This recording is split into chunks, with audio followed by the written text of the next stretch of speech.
जगन्नाथपुरी में एक महापुरुष थे, उनका चरित्र भक्तमाल ग्रंथ में है, बाबा श्री माधव दास जी महाराज।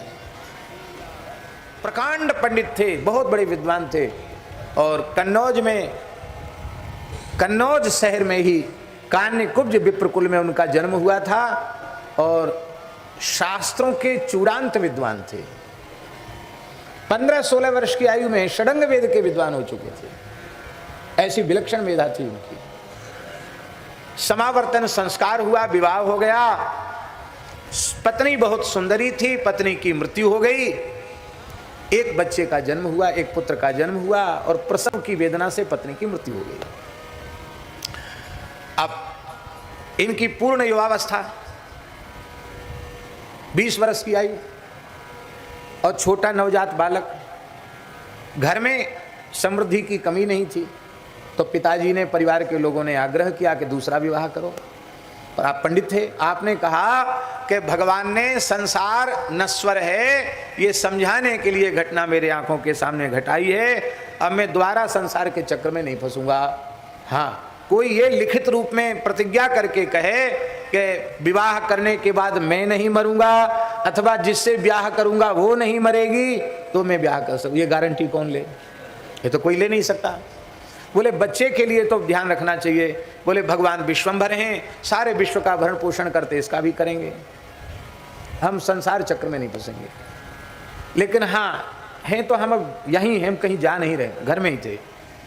वैराग्य तो बहुत तीव्र था। उसी समय आप घर के बगीचे में बैठे थे, और एक घटना घटी, हवा चली और घोंसले से एक अंडा गिरा, और अंडा घोंसले से गिरा तो जहाँ बगीचे में पत्तों का ढेर झाड़ बुहार करके इकट्ठा किया गया था, वहाँ वो गिरा। तो अब देखो, कठोर भूमि में गिरता तो अंडा चोट खा करके नष्ट हो जाता और उसका पक्षी भी मर जाता, लेकिन पत्तों के ढेर पर गिरने से वो अंडा, उस बच्चे का कुछ बिगड़ा नहीं, अंडा फूटा, बच्चा बाहर आया, और उसको बड़ी जोर की भूख लग रही थी। बच्चे ने ऐसी ऐसी चोंच की, और उसी समय एक कीड़ा, छोटा कोमल कोमल कीड़ा मकड़ी के जाल में फंसकर आया, और उस नवजात चूजे की ही चोंच के पास गया। जैसी चोंच के पास गया, उसने चोंच खोली और वो कीड़ा उसके मुंह में चला गया, बच्चे की क्षुधा शांत हो गई। अब ये उस क्रिया को, उस नाटक को देख रहे थे, अरे बोले भगवान की कैसी व्यवस्था है, इसकी सुरक्षा भगवान करना चाहते हैं तो पत्तों पर गिराया, और इसको नवजात, इसको खाद्य की व्यवस्था भी परमात्मा ने कर दी। तो भैया हम बेकार ठेका लिए हुए हैं कि लड़के के भरण पोषण का भार मेरे ऊपर है। बस उसी समय जगन्नाथपुरी पैदल पैदल गए, और फिर ऐसा भजन किया कि महाराज जगन्नाथ जी उनके साथ खेलते थे। एक बार माधव दास जी बहुत बीमार हो गए, संग्रहणी होगी, संग्रहणी जानते हैं ना, कुछ भी पानी भी पियो तो रिचन हो जाता है, तो दुखी होकर के समुद्र के किनारे चले गए। ठीक है, जैसी भगवान की इच्छा।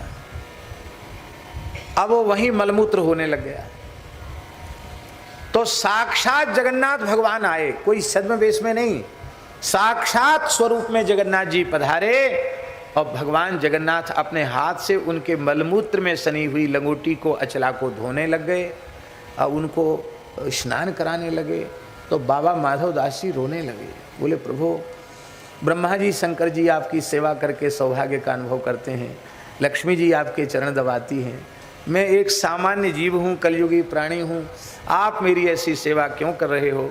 भगवान ने कहा कि देखो, हम अपनी नाक बचाने के लिए, अपनी इज्जत बचाने के लिए सेवा कर रहे हैं, क्योंकि तुम सब कुछ त्याग कर केवल मेरा आश्रय लेकर मेरी शरण में आए हो, और तुम इस प्रकार से मलमूत्र में सने हुए पड़े रहोगे तो मेरी बदनामी होगी, तो मैं बदनामी के डर से सेवा कर रहा हूँ।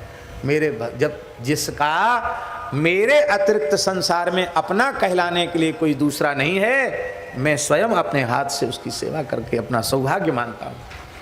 भगवान रोज आते, औषधि भी देते, मलमूत्र भी धोते, सेवा भी करते। एक दिन 2 दिन नहीं, भगवान 15 दिन तक लगातार उनकी सेवा करते। एक दिन बाबा माधव दास जी बोले हम तो इसी में सने रहेंगे, मलमूत्र में, हम ना नहाएंगे, ना धोएंगे, ना तुम्हारी दवाई खाएंगे, कुछ नहीं करेंगे। क्यों? कहते हमको सहन नहीं होता है, आप मेरे मलमूत्र में सने हुए वस्त्रों को छूते हैं, मुझे सहन नहीं होता है।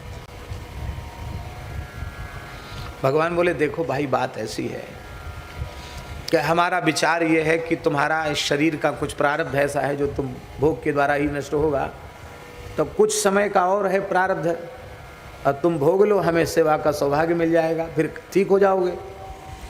बोले भले ही हम दूसरा तीसरा जन्म ले लें प्रारब्ध भोग के लिए, पर आपसे सेवा हम लें ये हमको सहन नहीं होता।